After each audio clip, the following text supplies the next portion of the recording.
कैलासजी देशले आणि कार्यक्रमाचे अध्यक्ष आमचे सहकारी मेहबूबभाई पैठणकर, या कार्यक्रमाला खास करून उपस्थित असलेले श्री बांगर सर, सुधाकर यादव, ॲडव्होकेट प्रतिभा कांबळे, अनिल धनगर, बाळासाहेब भाडराव, सरचिटणीस आमचे भवानी पवार, दादासाहेब खंदे, शिरसाट, सर्वच कैलासजी देशले, सर्व मान्यवर उपस्थित असलेले सर्व मान्यवर, आपण सर्व उपस्थित असलेल्या माझ्या सर्व मुरबाड मतदारसंघातील मतदार बंधू भगिनी आणि माझ्या पत्रकार मित्रांनो, दिनेशजी उघडे की तुम्हाला कल्पना नसेल की मला गेल्या 15 वर्षापासून तालुक्याची ओळख झाली. तालुक्यामध्ये 2009ला मी आलो. मी ज्यावेळेला 2009ला आलो, या तालुक्यामधली परिस्थिती सगळी पाहिली आणि मला स्वतःला वाटलं होतं की पहिल्यांदा मुरबाड तालुका हा प्रगतीचा असेल. या मुरबाड तालुक्याचा विकास हा खूप चांगला झालेला असेल. या भावनेतून मी इकडचा आमदार म्हणून मला ज्यावेळेला तिकीट मिळालं आणि निवडून आलो, सगळ्या मतदारसंघात फिरलो आणि प्रत्यक्ष परिस्थिती पाहिली. सगळ्यात मागासलेला तालुका करून ठेवला होता या मागच्या निवडणुकीत. तुम्हाला कल्पना आहे, देशामध्ये विकासाच्या बाबतीमध्ये, आर्थिक उन्नतीच्या बाबतीमध्ये केंद्र सरकार एक सर्वे करते. या सर्वे मध्ये कुठल्या तालुक्याचा कशा प्रकारचा नंबर आहे, विकासाचा आणि आर्थिक उन्नतीचा, त्याचं मोजमाप होतं. महाराष्ट्रातल्या सगळ्या तालुक्यांचा सर्वे झाला. त्यामध्ये महाराष्ट्रामध्ये आपल्या तालुक्याचा नंबर होता 108. मागासलेला तालुका म्हणून 108 नंबरला होता.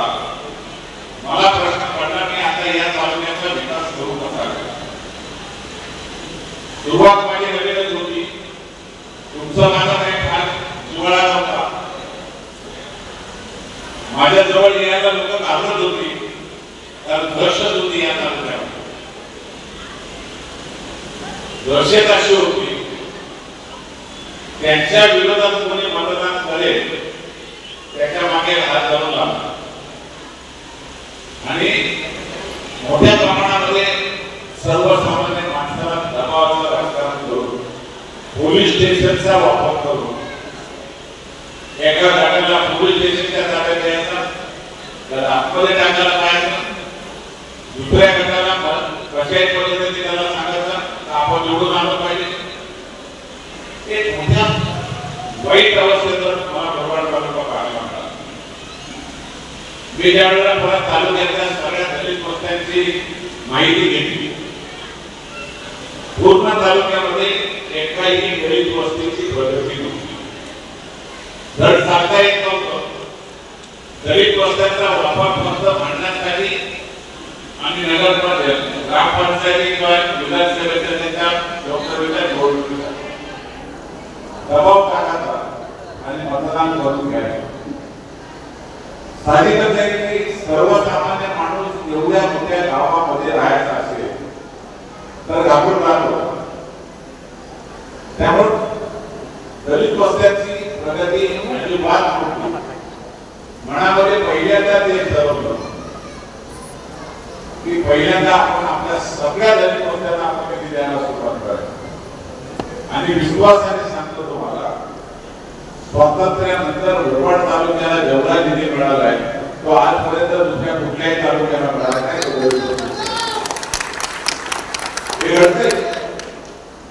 दिनेशनी किंवा आपल्या कार्यकर्त्यांनी यादी करून द्यायची की त्याला होत बोला, किती पैसे लागले तेवढे बोला. माझी एकच इच्छा आहे, माझा दलित असेल, मागासवर्गीय असेल, आदिवासी असेल, यांची प्रगती करण्यासाठी माझा जर वापर होत असेल तर त्यांना मला कधी दुःख वाटणार नाही, मला आनंद वाटतो. आणि जरूर आकाने मागितलं पाहिजे.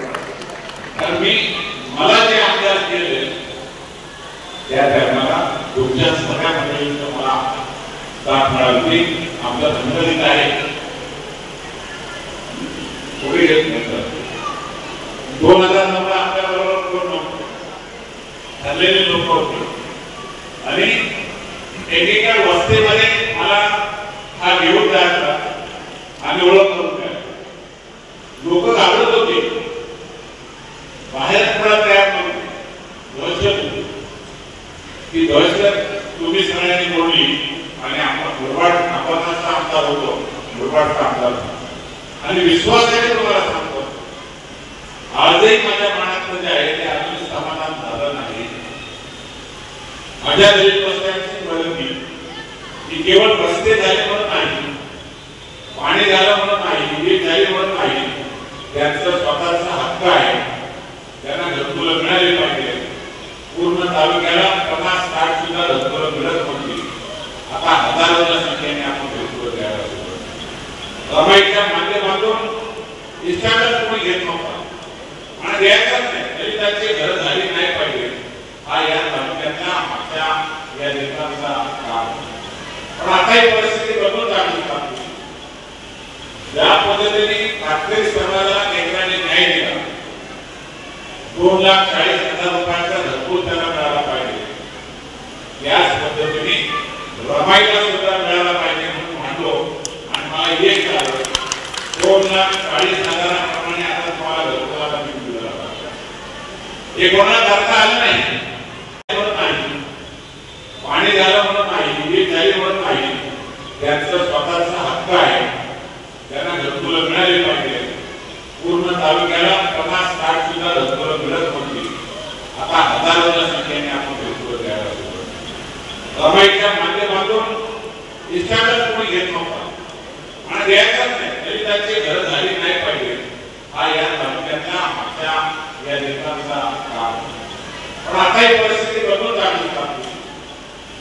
ज्या पद्धतीने कातकरी समाजाला केंद्राने न्याय दिला, 2,40,000 रुपयांचा घरकुल त्यांना मिळाला पाहिजे, याच पद्धतीने रमाईला सुद्धा मिळाला पाहिजे म्हणून म्हणलो.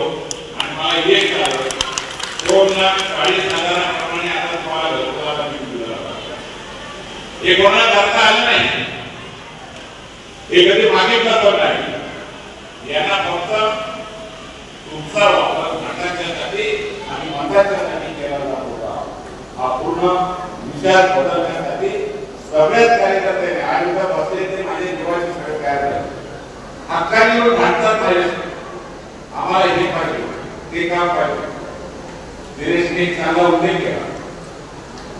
बदलापूरला बाबासाहेबांचा 50 वर्ष झाले.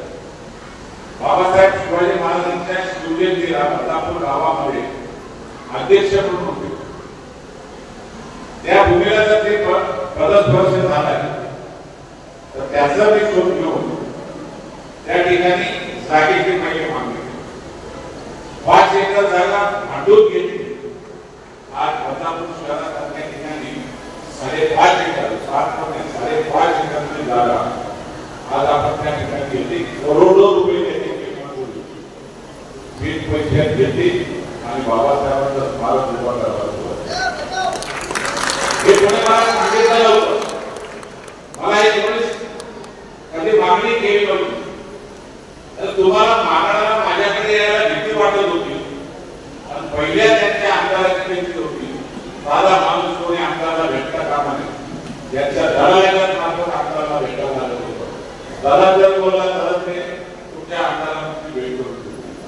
माझ्याकडे दलाल नको, माझ्याकडे कोण नाही, माझा थेट माणूस मला येऊन भेटतो आणि मला जाऊन सांगतो काय हे काम झालं पाहिजे. एवढा हक्काचा आमदार तुमच्या समोर आणि तेच बाबासाहेबांचं स्मारक एक अशा प्रकारचं उभं केलं की नागपूरला अधिवेशनाला गेल्यानंतर न चुकता दर्शनाला जात असतो. ज्यावेळेला दर्शनाला जात असतो तिथे त्या टायमाला मनात येत होतं की माझ्या मतदारसंघात बाबासाहेब येऊन गेले, एक असं स्मारक आपण उभं करूया. आणि मला यश आलं. त्या यशाचा फायदा आज बदलापूरचं वैभव होतं. बदलापूरला काही दिवसांपूर्वी आता कन्सर्ट होता त्या एक पुतळा आपण उभारला त्याचं काम अंतिम टप्प्यात आहे. जानेवारीच्या आत पुतळा आपण बसवण्याचा प्रयत्न करतोय 2025च्या आणि तो पुतळा उभारल्यानंतर महाराष्ट्रामध्ये सगळ्यात उंच पुतळा हा बदलापूरचा वापरला जातो. केवळ तिथं थांबत नाही, अभ्यासिका खूप मोठी केली तिथं. अभ्यासिका बरोबर बाबासाहेबांची लायब्ररी त्या ठिकाणी त्यांचं चरित्र संपूर्ण तुम्हा आम्हाला सगळ्यांना ऑनलाईन करून मिळेल, पुस्तक प्रकाशित करून खूप मोठी लायब्ररी उभी करून त्याचं उद्घाटन झालं. त्याचा आता पुस्तक सुरू करतो आणि दुसरी बदलापूर खूप वाढत झालं. शिक्षणाच्या दृष्टीने आमच्या मुलांना हॉस्टेल सुद्धा नाही. आपण त्या यात्रेकरू येते त्यांच्यासाठी आणि मुलांसाठी बदलापूरला एक फार मोठं हॉस्टेल उभं करतो त्या जिल्ह्यामध्ये, जेणेकरून आमची मुलं जर शिकणार असतील किंवा बाबासाहेबांच्या स्मारकावर दर्शनाला येत असतील तर त्या लोकांना राहण्यासाठी निवास. काल परवा मला एका कार्यक्रमामध्ये कार्यक्रम असलेल्या ठिकाणी गेलो होतो. तिथं त्या ठिकाणी मला सांगितलं तर साहेब मुंबईच्या परिसरामध्ये मला सगळ्यात चांगलं झालं, त्याच्याही पेक्षा चांगलं काम तुम्ही केलंय. विद्युतसाठी त्या ठिकाणी निवारा तयार केला आणि हा निवारा म्हणे असा असावा बाहेरच्या देशातले लोक पण त्या ठिकाणी येऊन राहतील असे आम्हाला परवानगी. मी सांगितलं हे काही माझ्यासाठी मी केलेलं नाही. जर चांगल्या भावनेने कोणी येऊन तिथे आमच्या समाजाला जर प्रबोधन करणार असतील, तो देशातला असो देशाबाहेर असेल, जर माझ्या समाजाचं जर प्रबोधन होत असेल तर त्याला जरूर त्या ठिकाणी प्रवेश दिला जाईल आणि त्याचं तेवढं आम्हाला समाज घडवला पाहिजे. हे घडवण्यासाठी आम्हाला तयार केलं पाहिजे. या संधीवर आपण मी नशीबवान आहे. बाबासाहेबांचा आदर पण माझ्या मतदारसंघात येतो. त्यालाही आपण आता तारा दिलेले ते कांदा उभं करतोय. आज दिनेशजी उभे यांनी मागे केली की बदलापूरच्या धर्तीवर किंवा त्यापेक्षा आम्हाला कुठेतरी उभारला सुद्धा आता विश्वासाने सांगतो आपण त्याला मार्ग काढू आणि काही करू त्याच्यावर तयार करू. अशा प्रकारचे तुम्हाला विनंती करेन. एक खूप चांगल्या विचारातून तुम्ही मला जोडलेले आहे. चांगल्या विचारातून तुम्ही मला साथ दिली. 20 तारखेला मतदान आहे. आता अंतिम टप्पा आहे.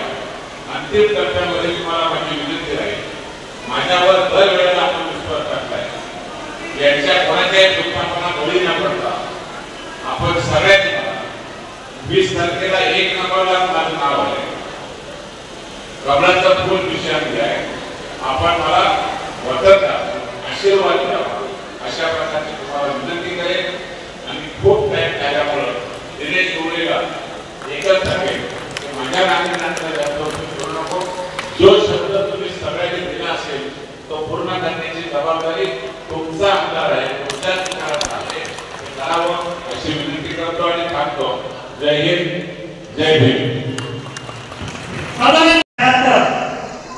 या मुलबाडचे विकास पुरुष हे विकास पर्व तुम्हा आम्हा सर्वांनी आदर लावलेले या मुलबाड विधानसभेचे महायुतीचे लोकप्रिय उमेदवार आमचे मार्गदर्शक सन्माननीय यशवंत बोरडे साहेब यांच्या प्रचाराचा विचारमंत्र उपस्थित असलेले महाराष्ट्र प्रदेशचे उपाध्यक्ष या कार्यक्रमाचे अध्यक्ष सन्माननीय प्रभूभाई पेटकर साहेब, ठाणे जिल्ह्याचे कार्याध्यक्ष आमचे आदरणीय राणा अनिल धनगर साहेब, त्याचप्रमाणे या कार्यक्रमाला उपस्थित असलेले ठाणे जिल्ह्याचे सरचिटणीस सन्माननीय बाळासाहेब भारत साहेब, जिल्ह्याचे सचिव भगवंती पवार साहेब, त्याचप्रमाणे या ठिकाणी गायकवाड साहेब असतील, सर्व पत्रकार मंडळाचे सहकारी जाधव साहेब, पत्रकार बंधू उपस्थित आपल्या सर्वांना मी या ठिकाणी जाहीर करतो. खऱ्या अर्थाने या मुलबाड तालुक्यामध्ये ज्यांनी विकासाची गंगा आणली, शेवटच्या घटकापर्यंत ज्यांनी आपल्या नावाचा कांदा उतरवला, गेली 15 वर्ष सतत अहोरात्र जनतेसाठी आपलं आयुष्य वाहणारे या मुलबाड तालुक्यात ते तुम्हा आम्हा सर्वांचे खऱ्या अर्थाने भाग्यच आहे. साहेब 15 वर्षापूर्वी त्या मुरबाड तालुक्याची अवस्था फार वेगळी होती. एखाद्या आमदाराला भेटायला जायचं असेल तर त्या ठिकाणी साधवी पद्धत असायची. परंतु साहेब तुम्ही आल्यापासून खऱ्या अर्थाने आम्हाला सर्व दरवाजे तुम्ही या ठिकाणी सर्वपणे मोकळे दिले. साहेब मला आज करून तुम्ही अभिनंदन करायचं वाटतंय की आजपर्यंत साहेब तुम्ही तो विचार केला नव्हता. आपण पहिले आपल्याला की आमच्या मुरबाड तालुक्याच्या संपूर्ण दलित वस्तीमध्ये निधी देण्याचं काम जे कोणी केले असतात ते आमच्या या साहेबांनी केले आहे. त्याचप्रमाणे गरजूंचा विषय असेल साहेब सुरुवातीला फक्त तालुक्याला 7% द्यायचं. त्या लक्षात घेत नाही आमच्या वस्त्याच्या मध्ये भांडणं व्हायचे पण 7% प्रमाण द्यायचं वाद लावायचे. गावामध्ये वाद लावण्याचा प्रकार झाला पण तुम्ही या विषयावर एक गंभीरपणे त्यांनी उभे राहिले आणि पहिल्यांदा 450चा लक्षात घेतल्याने आपण मंजूर करून दिला. त्याचप्रमाणे दुसरा 450 नाही आगामी काळात ते 1,000 गरजूंचा लक्षात घेतला आहे. हे सगळं तुम्हाला जात आहे. या ठिकाणी साहेब तुम्ही आल्यापासून आमच्या तालुक्यातील भांडणं 100% कमी झाले असे या ठिकाणी आम्हाला सांगू शकतो. कारण साहेब आमच्या समाजाचा उपयोग हा फक्त भांडणासाठी करायचा. काही असो आम्ही रोजच्या भांडत करणार आणि साहेब पोलीस स्टेशनवर आम्ही मजुऱ्या करणार आणि आमच्या बरोबर अशा प्रकारचे आपल्याला आम्ही तोड दिला होतो. परंतु तुमच्या आशेने या ठिकाणी आम्हाला चांगला नेतृत्व मिळालं. साहेब त्या तमाम आंबेडकर जनतेची एवढी चुकी आहे की ज्याप्रमाणे आपण बदलापूरला जे प्रतिमापूर तयार केलं तीच आमच्या मुरबाडमध्ये व्हावं. त्याचप्रमाणे तिथे एक बौद्ध धर्मासाठी त्याप्रमाणे अनेक सामाजिक हॉल आहे एक आजारी हॉल या ठिकाणी आपल्याला अपेक्षा करतो. बोलण्यासारखं फार काही आहे. वेळे आधारे मी माझी छोटेसे माणूस थांबवतो आणि ते संस्था द्यावी.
जग सारे जिंका विजय शंख फूंका की भार हरू दे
रान पेटवू मैदान पेटवू आणि एक सुटीने खेचून आणू